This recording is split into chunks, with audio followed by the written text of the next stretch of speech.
कहीँ यसैले पो गर्छ कि यही पार्टीले पो गर्छ कि यही राजेन्द्रले पो गर्छ कि भनेर जुन तपाईँहरूले हेरिराख्नु भएको छ, म प्रतिबद्धता व्यक्त गर्न चाहन्छु। तपाईँहरूले जुन विश्वास गरिराख्नु भएको छ, तपाईँहरूको विश्वासमा एक दिन होइन एक क्षण पनि कुठाराघात हुने, तुषारपात हुने खालको क्रियाकलाप गर्ने छैन। म राजनीतिमा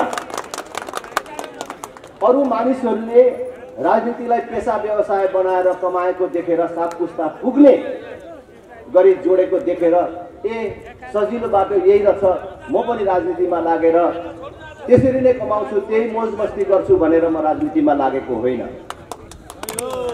मसँगैको साथीहरू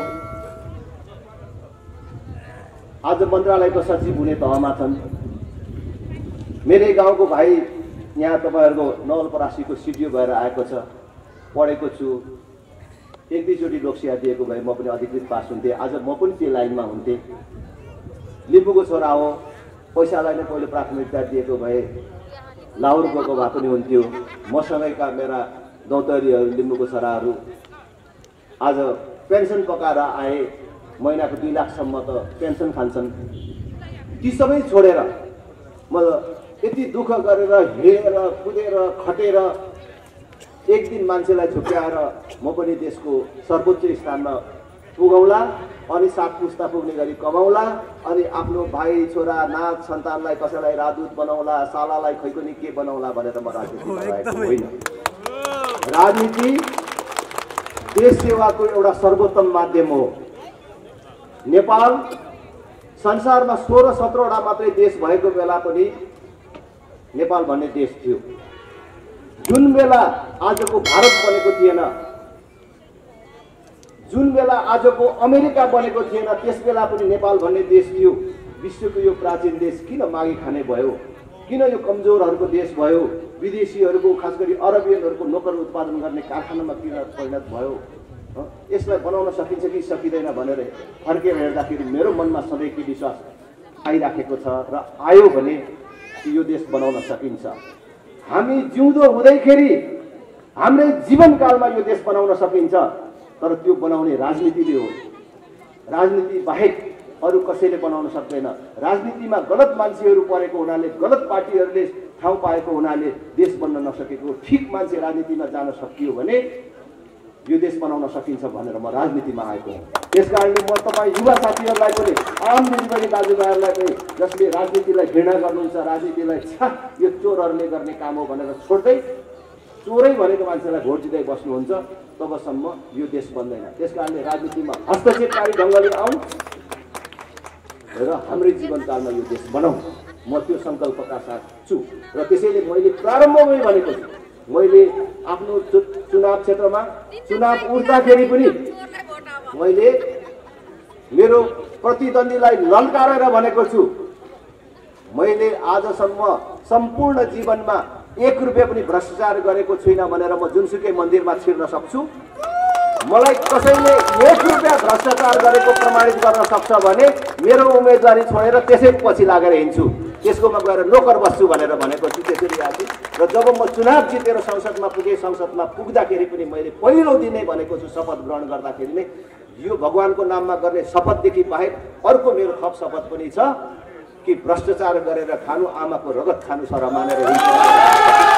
र आज म तपाईँहरूसँग पनि, मेरा देवी देवताहरूसँग पनि यही सङ्कल्प गर्छु, राजेन्द्र लिङ्गदेन पटक पटक कालको मुखबाट फर्केर आएको मान्छे हुँ।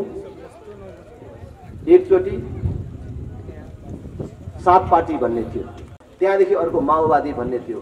त्यो 7 पार्टीको मोर्चा र माओवादी दुईटैले मलाई भौतिक रूपमा आक्रमण गरे। यसलाई नमारिकन त देशै बन्दैन भनेर मार्न खोजे। जसलाई जस्तो मन लाग्छ त्यसै गरी चाहिँ आक्रमण गरे, नाङ्गै सहर घुमाए। अब यति बात थप्नु पर्दैन, अब बाँच्दैन, बाँच्यो भने पनि गरी खान सक्दैन भनेर छोडेको मान्छे बाँचेर आए। एकचोटि कालको मुखबाट फर्के, दोस्रोचोटि अस्ति कोरोनाको बेला अलिकति ढिलो भएको भए सायद आज तपाईँ हाम्रो भेटघाट हुने थिएन। त्यहाँ पनि सबै साथीहरूको सहयोग, समयमा उपचार, जसले चाहिँ म कालको मुखमै पुगेर फर्केर आएँ। दुईचोटि कालको मुखबाट फर्केर आएको मान्छे म केही वर्ष अरू मान्छे जस्तै बाँच्नको लागि मात्रै फर्केर आएको होइन भन्ने मलाई लाग्छ र म अजम्बरी छुइनँ। यो राजेन्द्र लिङ्गदेन भन्ने मान्छे पनि एक दिन विसर्जित हुनैपर्छ, यो कुरा मलाई थाहा छ। तर म तपाईँहरूलाई रुवाउन फर्केर आएको होइन, तपाईँहरूलाई धोका दिन, केही वर्ष बाँचेर तपाईँहरूलाई झुक्याउन र 2-4 पैसा जोड्न फर्केर आएको होइन। मलाई अन्तर्मनदेखि नै विश्वास छ कि किन मलाई एउटा आत्मविश्वास छ कि तपाईँहरूको अनुहारमा हाँसो, खुसी, उज्यालो ल्याएर मात्रै मर्नको लागि म फर्केर आएको हो, केही गर्नको लागि, देशको लागि केही गर्न बाँकी रहेर म फर्केर आएको मान्छे हो भन्ने मलाई लाग्छ। त्यस कारणले म तपाईँहरूसँग फेरि पनि प्रतिबद्धता गर्छु कि यो जुनी त के अर्को जुनीमा पनि मैले भ्रष्टाचार गर्दिनँ। म कोरोनाले भेट्नुभन्दा अगाडि यसरी जाँदाखेरि भन्थे पछि चाहिँ के जुनी हुन्छ थाहा छैन, पछि के हुन्छ थाहा छैन, अर्को जुनी के हुन्छ म देखेको छैन, तर यो जुनी चाहिँ राजेन्द्र लिङ्गदेनले भ्रष्टाचार गर्दैन भनेर भन्थे। तर अस्ति कोरोनाको बेला मैले दिवंगत नेताहरू पनि भेटेँ, हाम्रो पार्टीबाट पहिले बित्नुभएको नेताहरूसँग भेट गरेँ, उतै मिटिङ बसे, सबैले हेर्दाखेरि त फेरि यही समाज उता जाने रहेछ, हामी यसरी नै जाने रहेछौँ, फेरि अर्को चिज पनि रहेछ र म यहाँ ठिक छु भने त्यहाँ पनि ठिक हुन्छु भन्ने मलाई विश्वास छ। र त्यो जुनीमा पनि मैले चाहिँ बदमासी गर्दिनँ, धोका दिँदिनँ। म मात्र होइन, मेरो पार्टीलाई गर्न दिनु। आज तपाईँहरूले सुन्नु भएको छ कि छैन, राष्ट्रिय प्रजातन्त्र पार्टीले गएको स्थानीय तहमा धेरै ठाउँमा जितेको छैन, जम्मा 5 ठाउँमा जितेको छ। त्यसमध्ये एउटा गाउँपालिका म जहाँको मतदाता छु त्यो गाउँपालिकामा अध्यक्षमा हामीले जितेको छौँ र एउटा वार्डमा जितेको छौँ र अध्यक्ष संयोगले मेरै माइलो भाइ सहोदर भाइ छ। आज हामीले सुशासन के हो भन्ने कुरा त्यहाँ देखाएका छौँ। 12 कक्षासम्म निःशुल्क छ, विकास कसरी गर्नुपर्छ भन्ने देखिएको छ। आमा दिदी बहिनीहरूलाई, हाम्रो दिदी बहिनीहरूलाई सुत्केरी हुँदा सहयोग गर्ने मात्र होइन, त्यहाँ गाई भैँसी सुत्केरी हुँदाखेरि पनि भत्ता दिने व्यवस्था मिलाएको छ।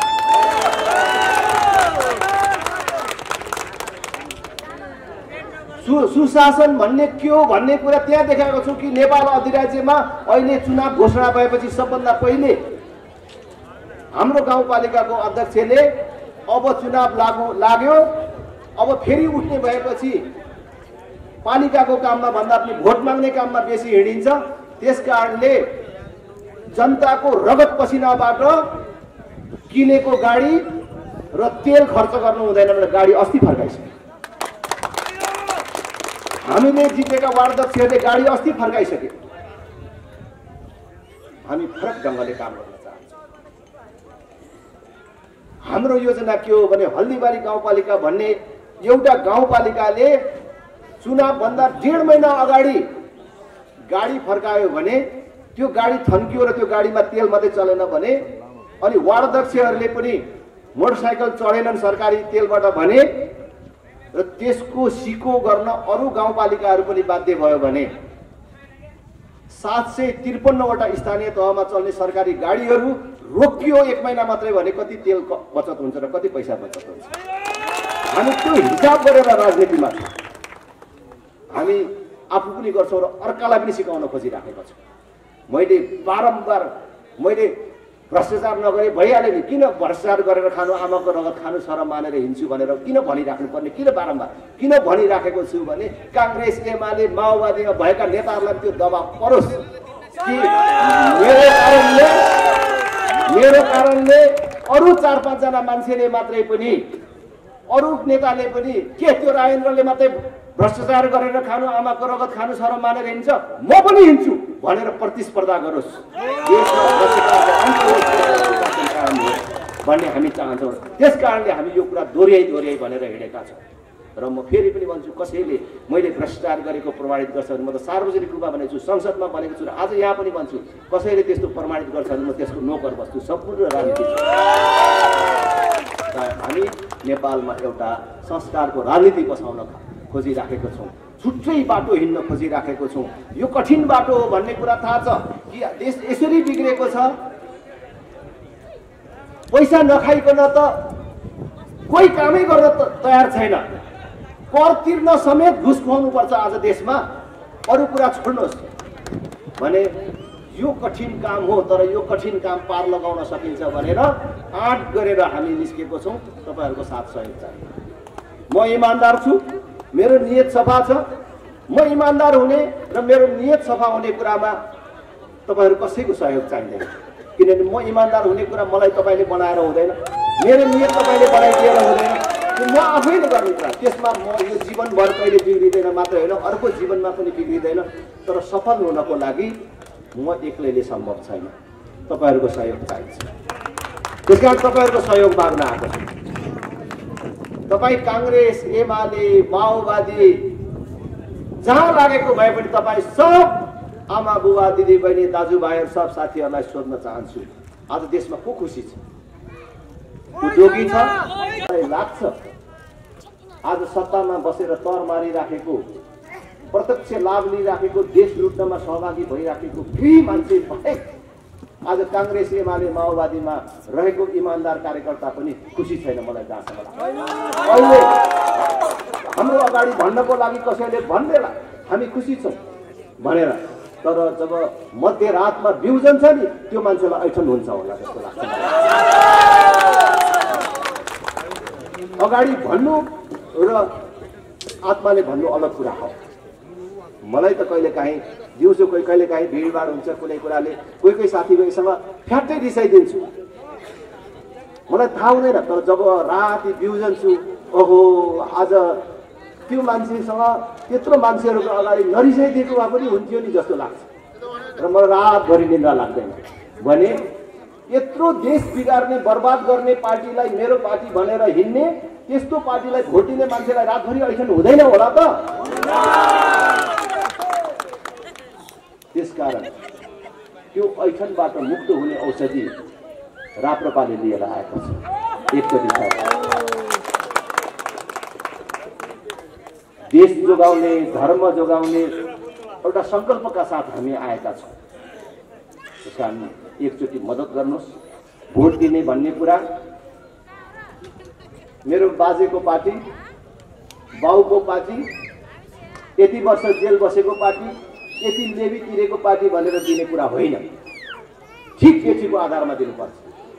कति काङ्ग्रेस, एमाले, माओवादीका साथीहरू मेरो बाजेको पार्टी, मेरो त बाजेले के स्वतन्त्रता सेनानी कति के लडाइँ लडेको त्यो हो। हामीले त हाम्रो त अर्कोतिर भोट दिनै मिल्दैन, मान्छे त फटा भइसके तर हात अर्कोतिर जाँदैन भन्दै जसले भोट दिँदै आउनु भएको छ त्यो साथीहरूले सोच्नुहोस्, तपाईँको बाजे अहिले जिउँदो भएको भए त्यो पार्टीमा हुँदैन। त्यसकारण एकचोटि, दुईचोटि, पाँचचोटि, 10 चोटि त्यतिले पुग्दैन। 1000 चोटि सोच्नुहुन्छ छोरी दिनुभन्दा अगाडि।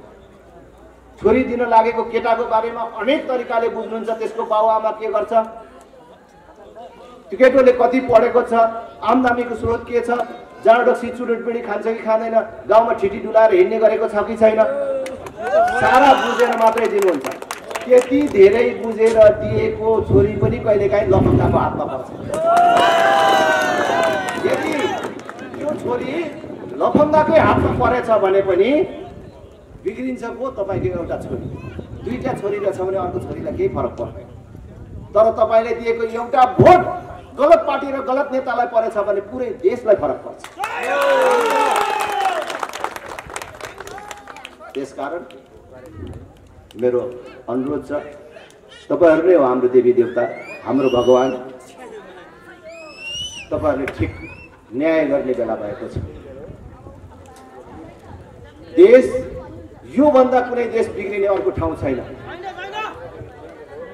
आज तपाईँ शिक्षा ठिक छ कि छोरा तपाईँले, छोरी तपाईँले छोराछोरीलाई गौरवका साथ अनेक लगानी गरेर पढाउनुहुन्छ, जब एमए पास गर्छ अथवा मास्टर डिग्री हातमा लिन्छ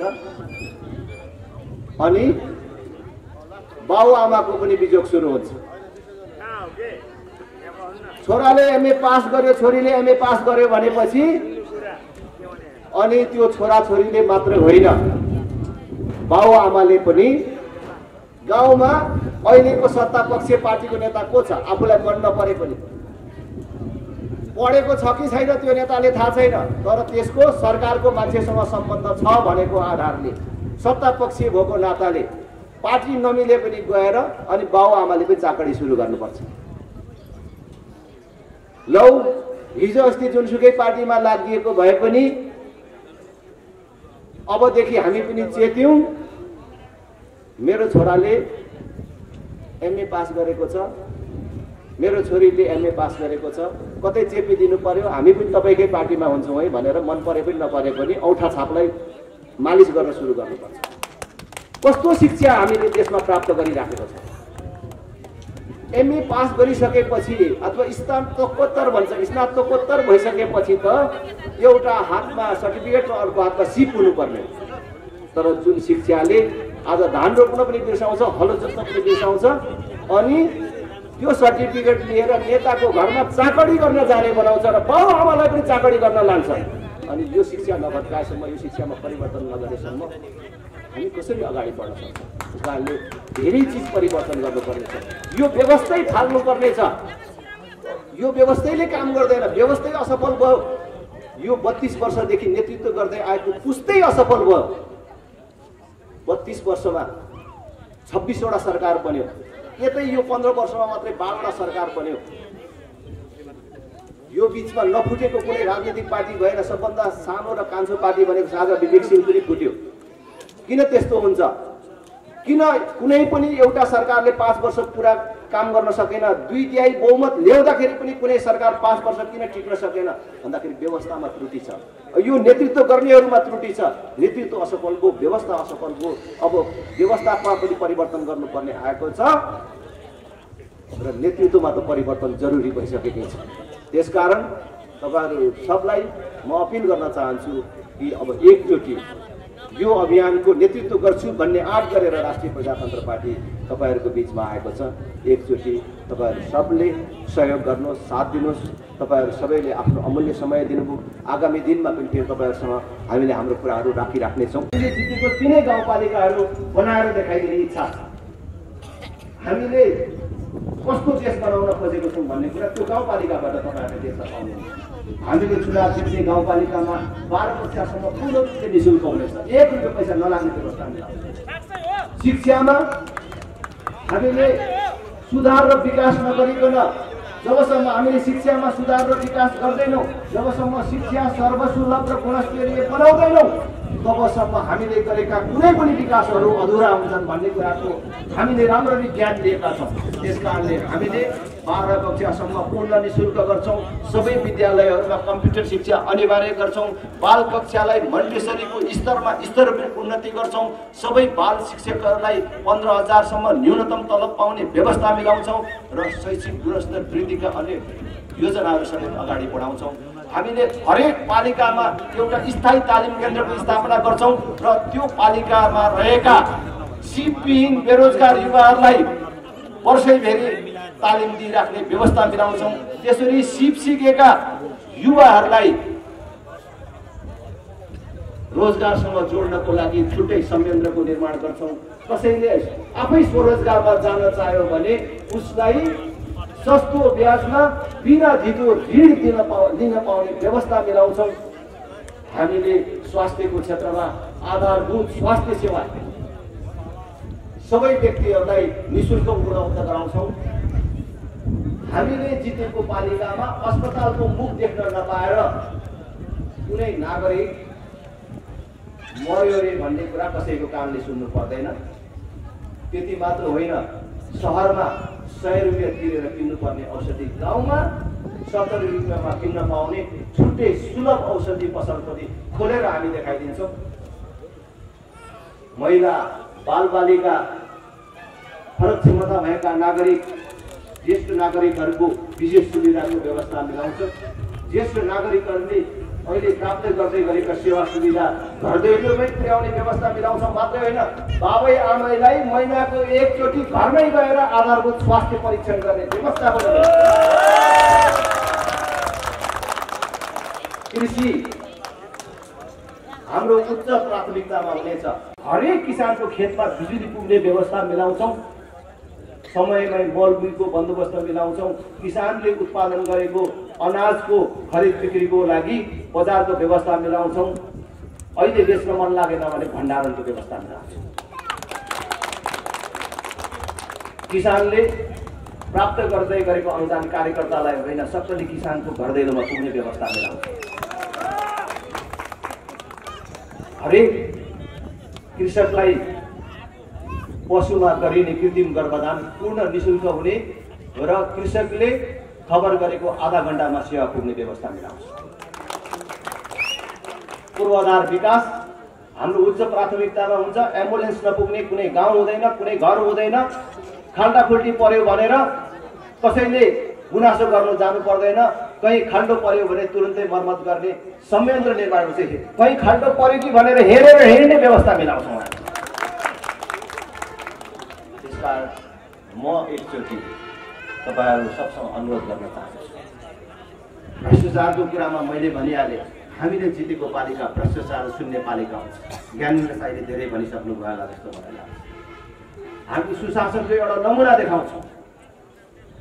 करको कुरा स्थानीय करमा यति धेरै काम गर्नको लागि त यिनीहरूले कर बढाउँछ होला नि त, नत्र कहाँबाट पैसा ल्याउँछ? राजनीतिले छापेर पठाउँछ अरे भनेर फेरि भन्ला नि काङ्ग्रेस एमालेका साथीहरूले। हामी कर बढाउने होइन, अहिले लागिराखेको स्थानीय करमा 50% कर पनि घटाएर देखाउँछौँ। अहिले आइराखेकै पैसाबाट मैले अघि भनेका सबै कामहरू गर्न सकिन्छ। हामीले जितेको गाउँपालिकाहरूमा मैले भनेका मध्ये धेरै कामहरू गरिराखेको छ। अहिले केही अनुभव अहिले हामीले हासिल गर्यौँ। अझै यसरी गरेको भए अझै धेरै काम गर्न सकिने रहेछ भन्ने धेरै कुराहरू छन्। तर हामीले 12 कक्षासम्म निःशुल्क गरिसक्यौँ।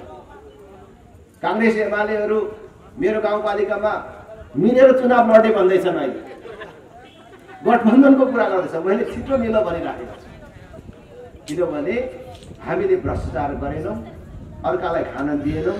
हामीले 12 कक्षासम्म निःशुल्क गर्यौँ। महिला दिदी बहिनीलाई होइन, गाई भैँसीलाई समेत सुत्केरी भत्ता दिउँ भनेपछि त औडा भयो नि त उनीहरूलाई, होइन? अनि अहिले चाहिँ त्यो काङ्ग्रेसको के पापले गठबन्धन र एमाले मिल्ने भनेर वार्ता गर्दैछौँ भनेर भन्दै थियो। गर भाइयो भन्छ। हामी एकचोटि गरेर देखाउन चाहन्छौँ। गर्न सकिन्छ भन्ने विश्वास हामीलाई छ। यही सोच आधारबाट यो देश बन्न सक्छ। विदेशीहरूको सहयोग नलिएर पनि यो देश बन्न सक्छ। केही किलोमिटर बाटो स्तरोन्नति गर्ने भनेर भने त्यो ट्रान्समिसन लाइनमा के गर्ने भन्दाखेरि केही वर्षभित्रमै हाम्रो देशमा बिजुली ठुलो मात्रामा उत्पादन हुँदैछ अरे। त्यो बिजुली यहाँ उपभोग गर्न सकिँदैन, यही खपत भएर सकिँदैन। भारत र बङ्गलादेशलाई नबेची हुँदैन। त्यसकारणले उनीहरूलाई बेच्नको लागि त्यो तार अहिले टाँगिराख्ने अरे। त्यो तारबाट बिजुली अब 2-4 वर्षपछि कहिले हो कुदाएर उता भारतलाई बेच्ने। कस्तो सोच हो? यहाँ युवा साथीहरू थुप्रै देखिराखेको छु। आज दुनियाँमा प्रविधिको विकास कति तीव्रतर रूपमा भइराखेको छ। आज हामीले ठुलो आविष्कार मानेको चिज भोलि त्यसलाई मार्ने गरी अर्को चिज आइराखेको छ।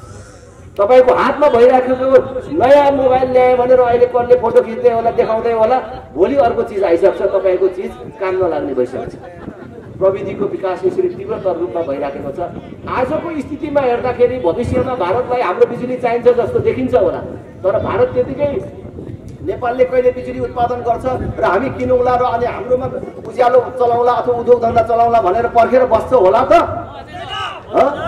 उनले वैकल्पिक ऊर्जामा विकास गरेर जुन बेला हामीले यहाँ बिजुली बेच्ने बेला हुन्छ त्यस बेला तपाईँको बिजुली चाहिँदैन, नेपालको बिजुली चाहिँदैन भन्यो भने त्यो तारमा के कुदाउँछन् यिनीहरूले? के कुदाउँछन् यिनीहरू? के बेच्छन्? यस्ता सोच भएका नेता र पार्टीलाई हामीले 32 वर्षदेखि काँधमा बोकिराखेका छौँ। कोही एकजनाले भन्न सकेको हामी हाम्रो बिजुली हाम्रै देशमा खपत गर्छौँ, 8 महिनामा मात्रै 1 खरब 63 अरबको डिजेल पेट्रोल र ग्यास हामीले भित्र्यायौँ। अब त्यत्रो पैसा अब भारतमा नपठाउने, अब डिजेल पेट्रोलले गाडी चल्ने होइन, बिजुलीले चल्ने गाडीहरू हामीले नेपालमा भित्र्याउँछौँ। त्यस्तो भन्ने मान्छे खै त्यसको खोइ त्यस्तो कुरा। आज ग्यास ल्याउने होइन, अब ग्यासले भात पकाइँदैन, ग्यास भन्दा सस्तोमा बिजुलीले भात पकाइन्छ। अब त्यस्तो भन्ने मान्छे किन निस्क्यो? आज हाम्रो भाइ छोराहरूलाई काम खोज्नको लागि विदेश पठाउने होइन, संसारभरका लगानीकर्ताहरूलाई हाम्रो एनआरएन जो प्रवासका नेपालीहरू छन् उनीहरू सबलाई नेपालमा उद्योग धन्दामा लगानी गर्न आह्वान गर्ने, जसले नेपालमा हजारौं मान्छेलाई रोजगार दिने उद्योग खोल्छ, त्यसलाई संसारको सस्तोमा बिजुली उपलब्ध गराउने, लोड सेडिङ नहुने व्यवस्था मिलाउने, त्यहाँ कुनै पार्टीले युनियन खोल्न नपाउने व्यवस्था मिलाउने। त्यति मात्र होइन, उसले कति हजार मान्छेलाई, कति सय मान्छेलाई रोजगार दिन्छ, त्यसको आधारमा 10 वर्षदेखि 25 वर्षसम्म कर पनि नलिने भन्यो भने कति उद्योग धन्दाहरू खुल्छन् होला त यो देशमा। हाम्रो युवाहरूले पेट पाल्नको लागि, परिवार पाल्नको लागि विदेश जानुपर्छ हो, 30-40 हजार तलबको लागि विदेश जानुपर्छ होला। अनि बिजुली हामीले कहाँ लगाउने भनेर छलफल गर्नुपर्छ होला, चिन्ता लिनुपर्छ होला। त्यति गरिसकेपछि पनि हाम्रो बिजुली उब्रियो र भारतलाई पनि चाहिने भयो भने धक्कुका साथ भन्ने नि त हाम्रो रेट यो हो। जसरी आज हामी 4 रुपियाँ युनिटमा बेच्छौँ र 38 रुपियाँ युनिटको उसो किनिराखेको छौँ। हामीलाई अहिले धेरै भएको बेला उसलाई दिँदा 4 रुपियाँमा, उसबाट हामीले किन्दा 38 रुपियाँमा किनिराखेको कुरा तपाईँले सुन्नुभएको होला। तर हामीले पनि त्यस बेला भन्ने नि भारतलाई, ओ मित्र राष्ट्र भारत, तपाईँलाई बिजुली चाहिन्छ भने तपाईँले त्यो बिजुली लाने तार पनि आफै टाङ्नु पर्यो, हामीसँग पैसा छैन र रेट पनि यो है भनेर भन्ने तागत राखेर बस्ने नेता र पार्टी चाहियो नि त देशमा। र हामी फेरि पनि भन्छु, छुट्टै सोच र योजनाका साथ एकचोटि तपाईँहरूसँग साथ माग्न आएका छौँ। एकचोटि तपाईँहरूको साथको म अपिल गर्न चाहन्छु। तपाईँहरू सबलाई फेरि पनि अनुरोध छ, एकचोटि राष्ट्रिय प्रजातन्त्र पार्टीलाई हेर्नुहोस्। एकचोटि भन्यो भने मेरो साथीहरूले भन्छ कहाँ एकचोटिले हुन्छ राजेन्द्र भनेर भन्छ। अर्कोचोटि हाम्रो कामले भोट माग्छ, एकचोटि मात्रै माग्ने होइन। एकचोटि मौका दिएपछि त्यसले केही गरेर देखाएन भने अर्कोचोटि किन दिनु? अहिले मैले हाम्रो पार्टीभित्र पनि भनेको छु, म अहिले पार्टीको अध्यक्ष छु, मैले 5 वर्षभित्र यो पार्टीलाई फरक ढङ्गले अगाडि लान सकिनँ भने मलाई फेरि पार्टीले अर्कोचोटि किन अध्यक्ष बनाउनु? एउटा मान्छे हुँदाखेरि पनि धेरैचोटि हुँदा, मान्छेले मन पराउँदैखेरि पनि एउटा पदमा 2 चोटि भन्दा बस्नु हुँदैन। अध्यक्ष हुने पनि 2 चोटि मात्रै हुने हो, धेरै भए नभए एकचोटिमै बिदा हुनुपर्छ, आफ्नो काम देखाइदिएर हिँड्नुपर्छ। अनि बाँकी रहेछ गर्दा गर्दै तिम्रो बाँकी छ गर भन्यो भने दोस्रो चोटि बस। प्रधानमन्त्री हुनेले पनि एकचोटि गर्दा अलिकति देखायो, बाँकी रह्यो भने 2 चोटिमा सक्यो। एउटा मान्छेले 10 वर्षमा गर्न सकेन भने 11 वर्षमा गर्छ?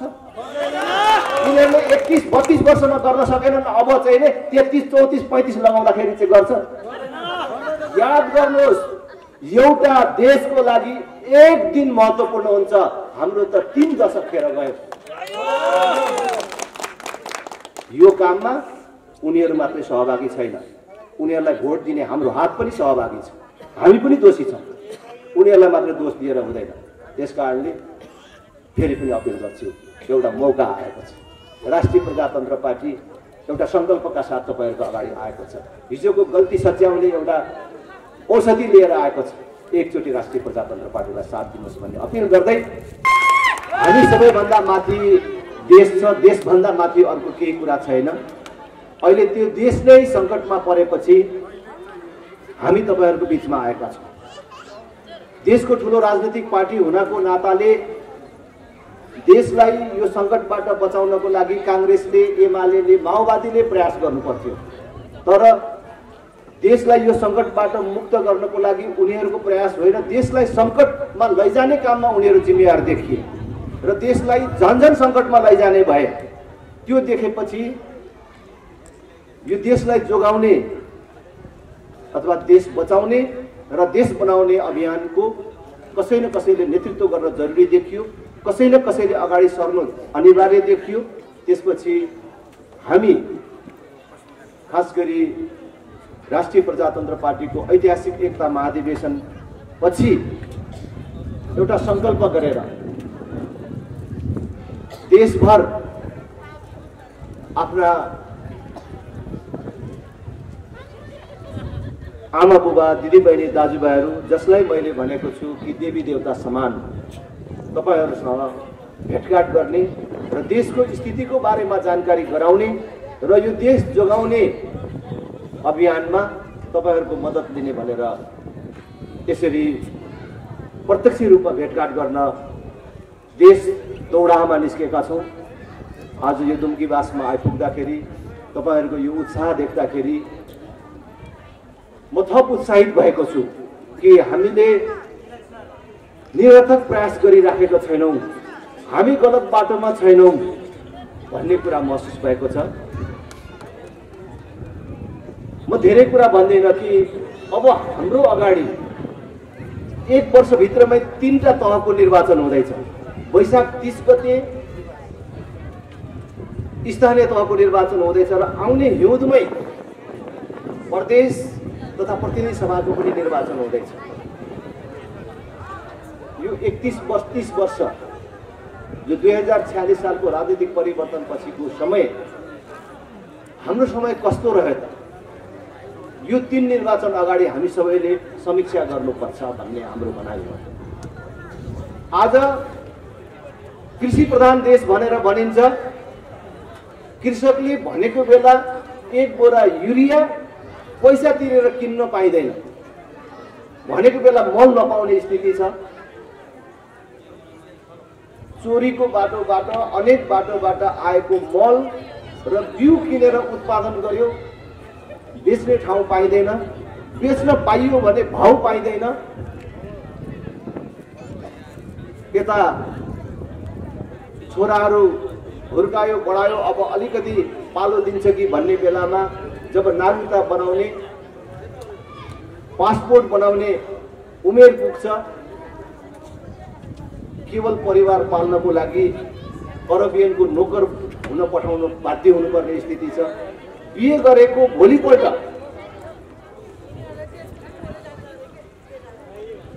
लोग्ने स्वास्नीको राम्रो चिन्जान भएको हुँदैन, तर परिवार चलाउनको लागि हात हल्लाउँदै हल्लाउँदै विदेश जान विदा गर्नुपर्ने नियति हामीले भोग्न परिराखेको छ। देशको ऋण बढेको बढेकै छ।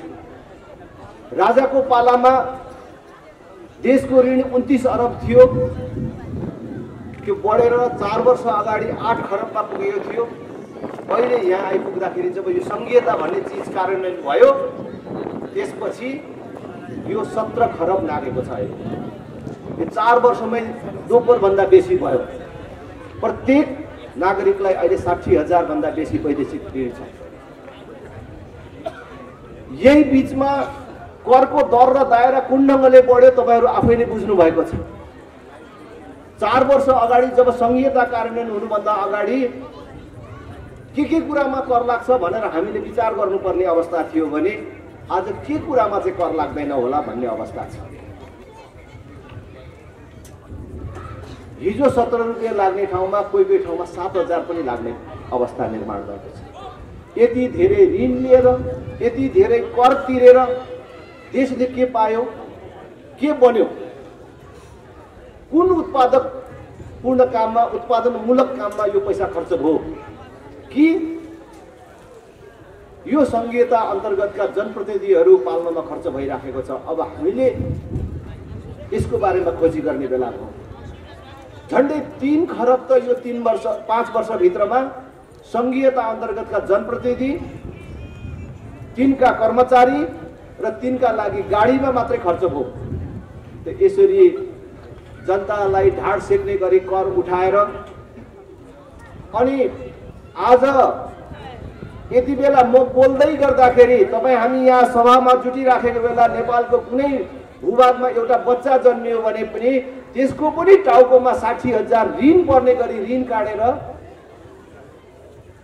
देश कता गइराखेको छ। आज ब्याङ्कमा पैसा छैन भन्छ। ब्याङ्कले लगानी बन्द गरेको कुरा तपाईँहरू सबलाई थाहा छ। के भइरहेको छ? यो सामान्य अवस्था होइन।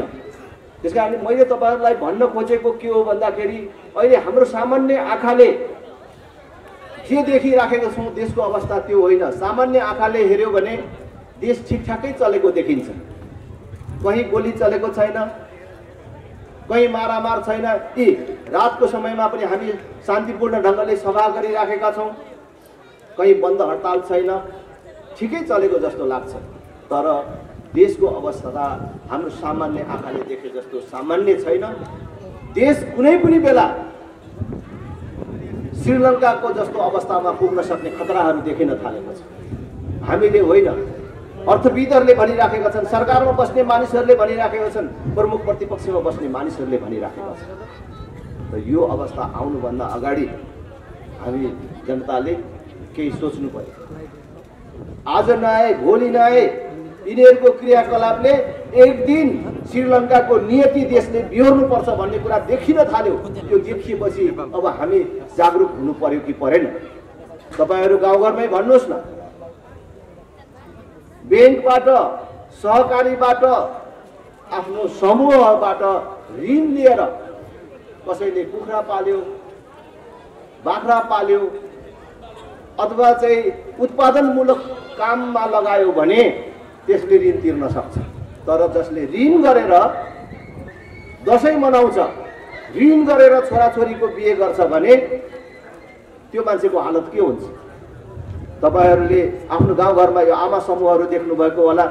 आमाहरू मिलेर समूह बनाउने, लगानी गर्ने, बचत गर्ने, जुन हामीले देखेका छौँ। कहिलेकाहीँ समूहबाट एउटा शीर्षकमा ऋण लिएर दसैँ मनाउने आमाहरूलाई त फेरि पैसा तिर्न नसकेपछि अरू समूहका आमाहरू आएर भाँडाकुँडा उठाएर लगेको देख्नु भएको छ कि छैन? त्यही स्थिति आज देशमा भइराखेको छ। देशको अवस्था त्यही भइराखेको छ।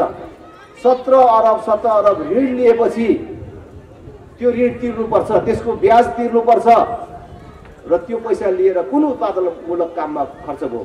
त्यो उत्पादनमा खर्च होइन, प्रतिनिधिहरूको, जनप्रतिनिधिहरूको तलब भत्तामा खर्च भइराखेको छ। विकासको नाममा गएका केही पैसाहरू पनि ठुलो प्रतिशत कमिसन र अन्य भ्रष्टाचार गर्ने काममा खर्च भइराखेको छ। त्यसकारण अब हामीलाई पर्खने समय छैन, एकचोटि हेरौँ भन्ने समय छैन, एक चुनाव चाहिँ हेरौँ न त यिनीहरूलाई भन्ने समय छैन। जसले 31-32 वर्ष समय पाउँदाखेरि देशले अनुभव गर्ने, जनताले छुन पाउने, देख्न पाउने, भोग्न पाउने कुनै चिज गरेनन् भने अब तिनैलाई फेरि भोट दिएर देश बन्छ भन्नु। तर त्यस्तो होइन कि म भन्छु यिनै पार्टीलाई फेरि पनि दिएर देश बन्छ भन्नु भनेको साँडेको टाङमुनि बाल्टी थापेर दुध आउँछ भन्नु त। साँडेको टाङमुनि बाल्टी थापेर दुध आउँछ? यो साँडेले त दुध दिएन भनेर सुमसुम्याउँदा पनि हुँदैन, बदमास गर्यो भनेर सिर्कना लाउँदा पनि हुँदैन, खान पुगेन कि भनेर कुँडो दिँदा थपिदिँदा पनि हुँदैन। दिए खाइदिन्छ तर दुध दिँदैन, किनभने साँडेको धर्मै दुध दिने होइन। आज यिनीहरू यी ठुलो पार्टी भनेर हामीले जसलाई भगवान, प्रभु, परमेश्वर, हाम्रो मुक्तिदाता दल यिनै हुन् भनेर जसलाई हामीले भोट दियौँ, अहिलेसम्म 31-32 वर्षसम्म समय दियौँ, अब तिनीहरू बाँझो जस्तो भइसक्यो। यिनीहरूले गर्दैनन् भन्ने कुरा थाहा भइसक्यो। कुनै काङ्ग्रेस, एमाले, माओवादीको साथीले भन्न सक्छ कि तपाईँको नेतालाई अब कतिचोटि र कति वर्ष थपिदियो भने यो देश बन्छ होला त? कोही भन्न सक्छ? अब हामीले काङ्ग्रेसलाई भोट जितायौँ भने को प्रधानमन्त्री बन्छ भन्ने कुरा सबैलाई थाहा छ हैन? एमालेलाई जितायौँ भने को बन्छ, माओवादीलाई जितायौँ भने को बन्छ भन्ने थाहा छ। त तिनै मान्छेहरू अब कति वर्ष कतिचोटि प्रधानमन्त्री भयो भने चाहिँ यो देश बन्छ होला त? कोही भन्न सक्छ? अब फेरि त्यही बाटोमा लाग्नु भनेको हामी आफू बर्बाद होइन, देश र आफ्नो भावी सन्ततिको भविष्य बर्बाद गर्ने काममा सहभागी हुनु। त्यसकारण त्यो अपराधबाट मुक्त हुनको लागि पनि देश बचाउने, र देश बनाउने राप्रपाको अभियानमा एकचोटि सहभागी भइदिनुहोस्, साथ दिनुहोस् भन्ने कुरा म अपिल गर्न चाहन्छु। म आज तपाईँहरूको साथ मान्न आएको छु। मलाई थाहा छ आज यो रातको समयमा पनि तपाईँहरू किन पर्खेर हामीलाई सुनिराख्नु भएको छ भन्ने कुरा, कि राष्ट्रिय प्रजातन्त्र पार्टीको एकता महाधिवेशनपछि जब नयाँ नेतृत्व आयो, देशभर राजनीतिको कारणले निराश भएका तपाईँ आमा बुबा दिदीबहिनी दाजुभाइहरूमा एउटा आशा जागेको छ कि हामीले खोजेको मान्छे यही हो कि, हामीले खोजेको पार्टी यही हो कि, यसले पो गर्छ कि भनेर तपाईँहरूले जुन आशाको नजरले हेरिराख्नु भएको छ, त्यसैले यो समय दिइराख्नु भएको छ। मलाई थाहा छ आम रूपमा नेताको प्रति जनताको कुन धारणा छ भन्ने कुरा मैले बुझेरै नेपाली काङ्ग्रेसको महाधिवेशनमा भनेको थिएँ। तपाईँहरू धेरैले सुन्नुभएको पनि होला। त्यो नेपाली काङ्ग्रेसको महाधिवेशनमा जाने बेलामा म भर्खर राप्रपाको अध्यक्ष भएको थिएँ।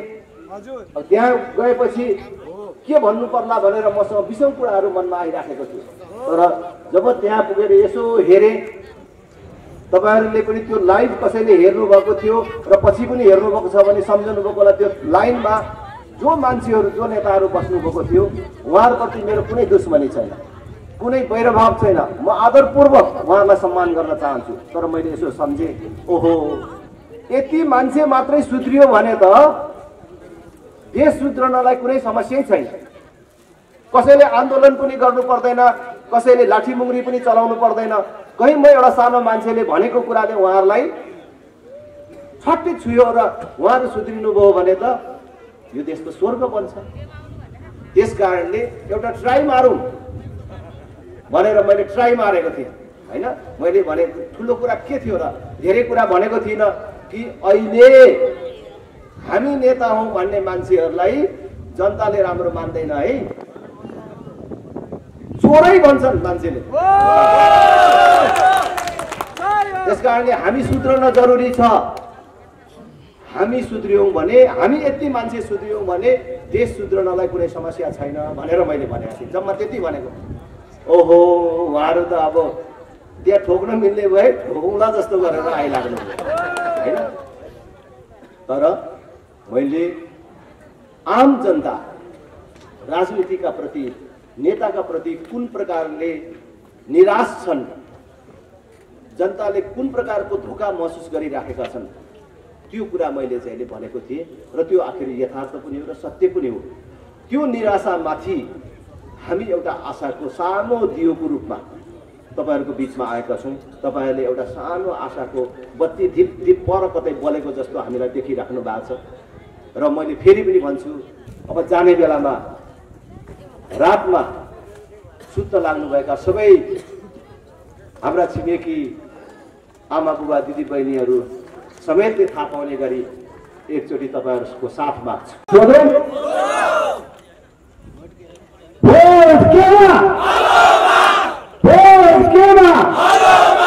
एकचोटि अझै जोड गरेर भनौँ, किनभने अर्कोतिर फेरि काङ्ग्रेस एमाले माओवादीको साथीहरू कहाँ त्यो रायन भन्थ्यो, ज्ञानेन्द्र साई भन्थ्यो, हेर्न गएका मान्छेहरू के भन्ला भनेर भन्दैनन्। त्यस कारणले होइन राप्रपालाई भोट दिने भनेर गएका मान्छेहरू हुन् भनेर एकचोटि सुनाइदिउँ त। धेरै धेरै धन्यवाद। जय राष्ट्र जय जनता।